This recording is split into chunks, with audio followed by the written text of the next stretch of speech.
আরে ভাই এখানে দাঁড়ালেন কেন? আমরা তো এখনো পৌঁছাই নাই। ভাই কি বলবো ভাই আপনার দুঃখের কথা। আমার বাড়িতে ছোট ছোট দুইটা বাচ্চা ভাই, এদের নিয়ে সংসারটা টানতে পারি না ভাই। এর উপরে আবার আমার মাটা অসুস্থ, হাসপাতালে 4 দিন ধরে ভর্তি ভাই। টাকার অভাবে চিকিৎসা করতে পারতেছি না। যদি এই অসহায় লোকটারে কিছু টাকা সহযোগিতা করতেন ভাই, খুব উপকার হতো ভাই। ও সহযোগিতা করতে হবে? মা অসুস্থ, আবার রিক্সাওয়ালা। নাইম কি বলিস তুই? হ্যাঁ আব্বু, অনেক জায়গায় তো অনেক টাকা খরচ করে, এই অসহায় মানুষটাকে কিছু টাকা সাহায্য করলে অনেক সওয়াব হবে। আচ্ছা ঠিক আছে, দিচ্ছি। জি ভাই।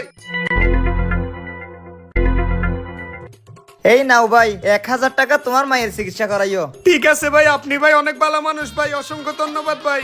এখন আমাদের পৌঁছাই দাও তাহলে। অবশ্যই ভাই, এক্ষুনি পৌঁছাই দিতেছি।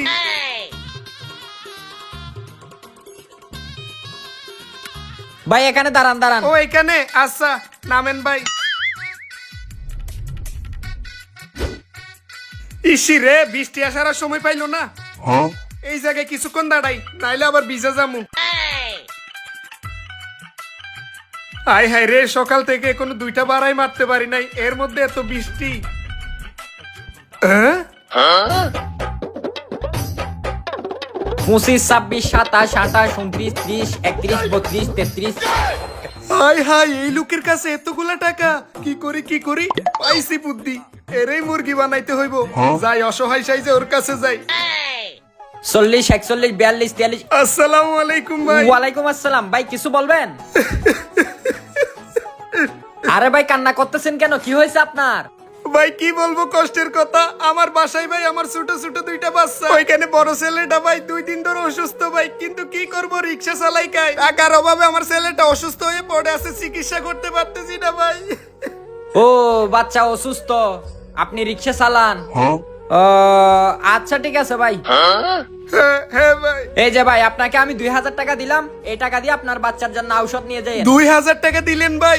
আল্লাহ তুমি দেখো, আল্লাহ এই বান্দা কত মহান ভাই। আপনি অনেক ভালো। আরে ভাই, আপনি উঠেন আমার উঠেন উঠেন। জন্য আরে ভাই দোয়া সমস্যা করবেন নেই, ভাই। উঠেন আপনি। আল্লাহ আপনার ভালো করুক ভাই। আল্লাহর কাছে আপনার জন্য দোয়া করি। আচ্ছা ঠিক ভাই। আছে ভাই, ঠিক আছে, উঠেন ঠিক উঠেন। আছে ভাই, আসি। আসসালামু আলাইকুম। ওয়ালাইকুম আসসালাম। এখানে বেশিক্ষণ থাকা যাবে না, আবার লোকটা সন্দেহ হতে পারে। তাড়াতাড়ি এখান থেকে ভিজে ভিজে হলেও চলে যাই। আব্বু এই যে রেস্টুরেন্ট, আমার খিদে লাগছে, আমি এখান থেকে কিছু খাবো। ও কিছু খাবি? চল তাহলে। হ্যাঁ হ্যাঁ চলেন।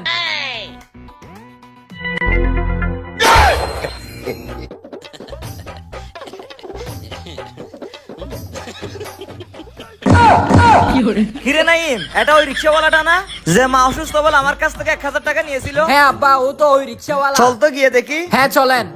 আসসালামু আলাইকুম। ওয়ালাইকুম। কিরে, তুই না বলেছিলি তোর মা অসুস্থ, 7 দিন ধরে হাসপাতালে ভর্তি? তাহলে তুই রেস্টুরেন্টে বসে বার্গার, চিকেন রোল, স্যান্ডউইচ এগুলো কিভাবে খাচ্ছিস? এই তোদের মতো কিছু লোকের কারণে যারা সত্যিকারে বিপদে পড়ে তাদেরকে কেউ সহযোগিতা করে না।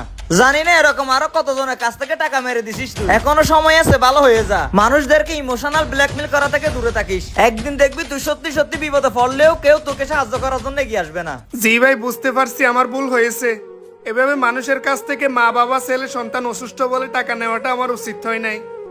সত্যি যদি কোনোদিন আমার মা বাবা বা আমার ছেলে সন্তান অসুস্থ হয়, ওই দিন আমার আসলেই তো কেউ সহযোগিতা করবে না। সবাই মনে করবে আমি আবার মিথ্যা কথা বলতেছি। আপনি ভাই আমার চোখ খুলে দিয়েছেন। আমি আজ থেকে ভালো হয়ে যাবো ভাই, আমাকে মাফ করে দিয়ে না। ঠিক আছে, তুমি বুঝতে পারছো, এটাই অনেক।